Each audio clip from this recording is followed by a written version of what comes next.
Assalamualaikum warahmatullahi wabarakatuh. Apa kabar semuanya?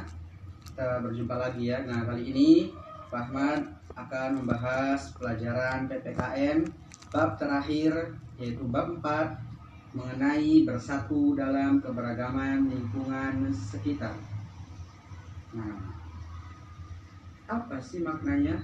Nah, kita bisa ketahui makna bersatu dalam keberagaman lingkungan sekitar dari permainan kita yang biasa dilaksanakan ketika 17 Agustus, yaitu tarik tambang. Tarik tambang merupakan salah satu permainan tradisional di Indonesia. Permainan ini sering dilombakan pada peringatan kemerdekaan Indonesia. Tarik tambang dimainkan secara berkelompok, ada yang bertubuh besar dan ada juga yang bertubuh kecil. Meskipun beragam, mereka tetap bekerja sama untuk mencapai satu tujuan. Apa tujuannya? Tujuan mereka adalah memenangkan lomba. Inilah yang disebut bersatu dalam keberagaman. Itu maksudnya. Nah, ada apa saja kira-kira di dalamnya? Nah, yang pertama, ada makna bersatu dalam keberagaman.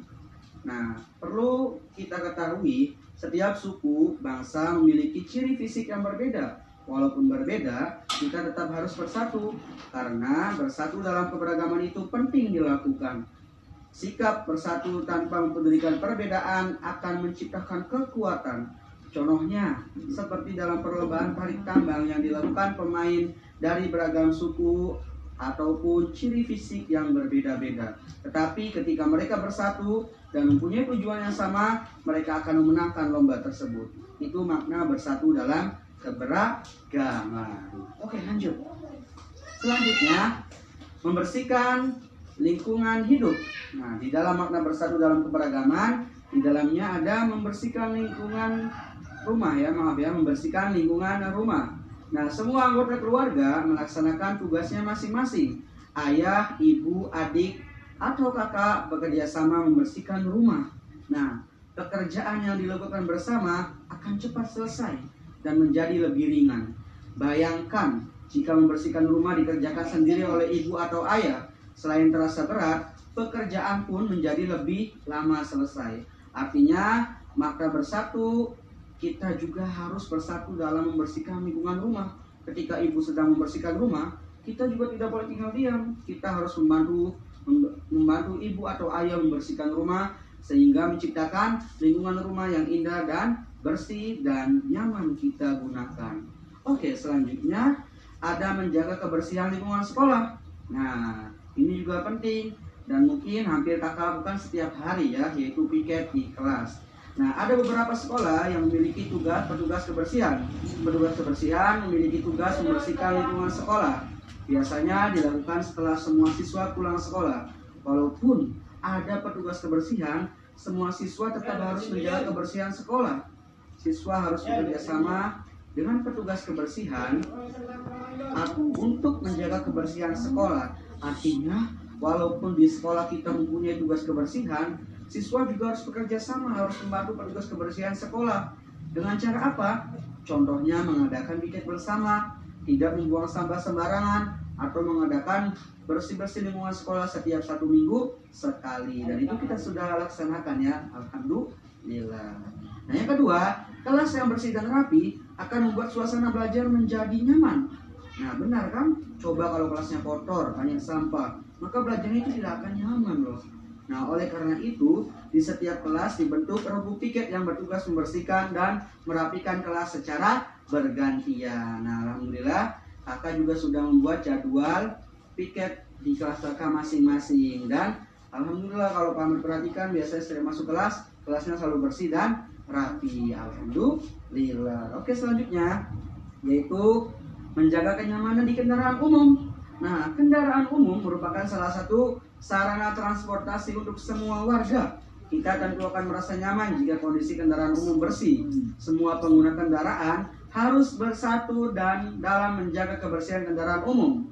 Nah, kendaraan umum itu contohnya seperti apa? Ada kereta api, ada mobil bus, ada kapal laut, ada kapal udara, ada apalagi angkutan umum, dan lain sebagainya. Nah, gimana sih wujud persatuan tersebut? Wujud persatuan di kendaraan umum diantaranya menjaga ketenangan ketika di kendaraan umum. Kita tidak boleh berisik atau tidak boleh gaduh sendiri, karena itu akan mengganggu ketertiban umum. Yang kedua, tidak makan atau minum di kendaraan umum. Nah, kita kalau naik KRL atau busway itu kan dilarang makan dan minum. Fungsinya untuk apa? Fungsinya untuk menjaga kebersihan kendaraan umum itu sendiri. Yang ketiga, tidak membuang sampah sembarangan.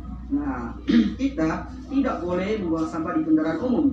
Biasanya kalau membuang sampah di kendaraan umum akan ditangkap oleh petugas kebersihannya atau petugas yang menjaga keamanan di kendaraan umum tersebut. Nah, yang keempat, saling menghormati antar penumpang. Nah, misalkan kita sedang naik kereta atau naik bus, ada penumpang yang lebih tua, kita itu mempersilahkan yang lebih tua itu untuk duduk. Ataupun ada ibu-ibu hamil, nah kita duduk tuh. Nah, ada ibu-ibu hamil, sebaiknya kita mengalah dengan ibu-ibu hamil tersebut. Nah, jika perilaku tersebut sudah kita lakukan, maka kita dapat menikmati kendaraan umum yang bersih, sehat, dan nyaman pastinya. Oke, selanjutnya yang B, yaitu penerapan sikap bersatu dalam keberagaman. Nah, walaupun kita berbeda-beda, tapi kita tetap harus bersatu, yaitu dalam Bhinneka Tunggal Ika. Nah, manusia senantiasa membutuhkan orang lain. Oleh karena itu, kita harus saling menerapkan sikap saling tolong-menolong terhadap orang lain. Memberikan pertolongan merupakan salah satu bentuk sikap bersatu. Misalnya, saat terjadi musibah atau bencana alam, semua warga bersatu untuk memberikan bantuan terhadap korban bencana alam. Nah, sikap bersatu ini untuk membantu orang lain itu harus kita pertahankan. Tidak boleh kita cuek terhadap saudara kita yang terkena bencana. Nah, walaupun agamanya beda atau sukunya berbeda, tapi kita harus membantu secara ikhlas. Tidak boleh pilih-pilih ya. Itu bukan dari suku kami. Itu bukan satu agama dengan saya. Tidak boleh seperti itu. Nah, saat akan membantu orang lain, kita tidak perlu mempermasalahkan perbedaan warna kulit. Tuh, misalkan kita, saya nggak mau, itu orangnya hitam, orangnya kotor, nggak boleh seperti itu. Atau fisik, nggak mau, dia cacat orangnya, nggak boleh seperti itu ya. Harus membantu dengan sungguh-sungguh dan secara ikhlas. Ataupun agama, ataupun suku, ataupun dari bangsa yang berbeda, semuanya ketika kita membantu saudara kita yang terkena bencana alam, walaupun suku agamanya berbeda ataupun warna kulitnya berbeda, kita harus membantu secara ikhlas. Nah, ada apa saja di dalamnya ya? Yang pertama, ada bersatu dalam keberagaman ciri fisik. Nah, manusia senantiasa hidup berdampingan dengan orang lain. Di rumah, kalian hidup bersama keluarga. Setiap anggota keluarga memiliki ciri fisik yang beragam. Selain di lingkungan keluarga, kita juga dapat menemukan keberagaman di lingkungan lain. Misalnya di sekolah. Sering Pak Ahmad katakan di kelas, ada yang warnanya putih, ada yang hitam, ada yang endut, ada yang kurus, ada yang keriting, ada yang rambutnya lurus.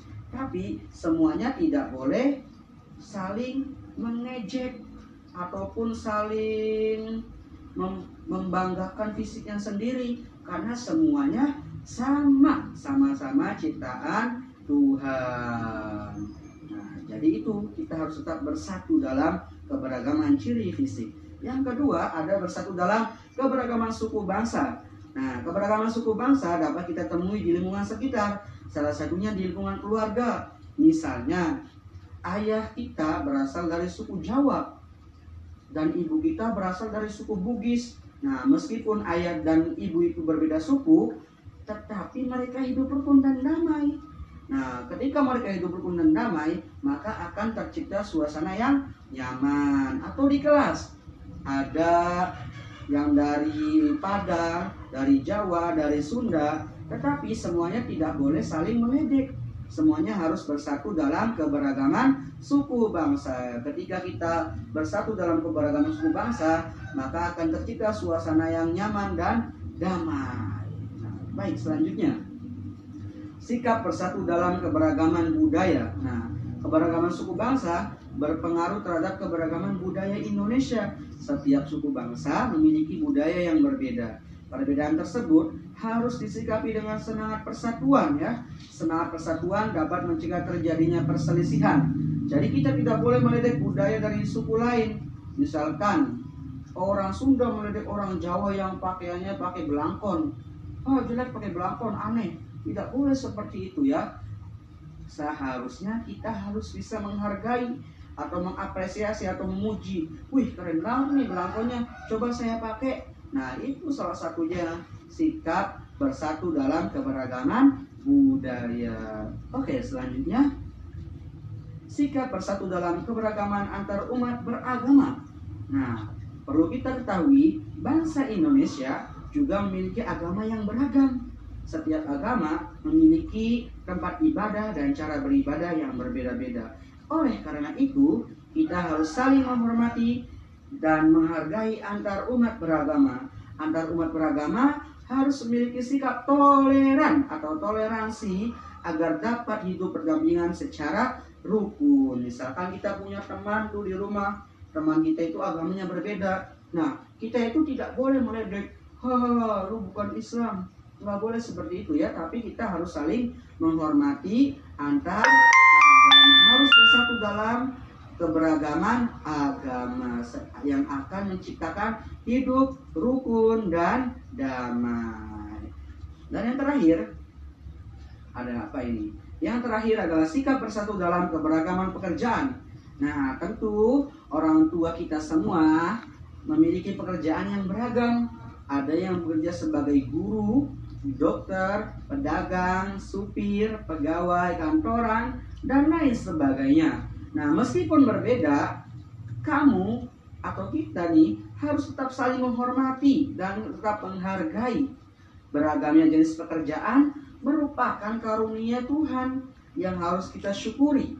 Adanya beragam jenis pekerjaan membuat kebutuhan manusia senantiasa terpenuhi. Nah, sikap tersebut mencerminkan sikap bersatu dalam keberagaman. Misalkan ada yang orang tuanya orang kantoran dan ada orang tuanya yang jualan sayur.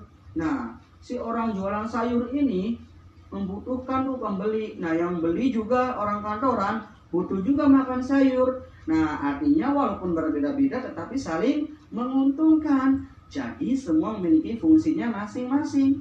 Nah, artinya kita tidak boleh meledek pekerjaan apapun walaupun berbeda-beda. Begitupun kakak semua nanti. Kalau sudah besar, Pak Ahmad yakin nanti akan pekerjaannya berbeda-beda. Nah, ketika berbeda-beda itu harus saling menghargai dan saling tolong-menolong dalam pekerjaan. Insya Allah nanti akan menimbulkan sikap bersatu dan menciptakan suasana yang nyaman dan akan saling mendukung dalam kesuksesan.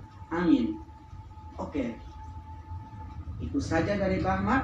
Nanti kalian pelajari, lihat channelnya, dan kalau ada yang tidak paham bisa ditanyakan ke Pak Ahmad. Nanti jangan lupa juga kerjakan tugasnya ya.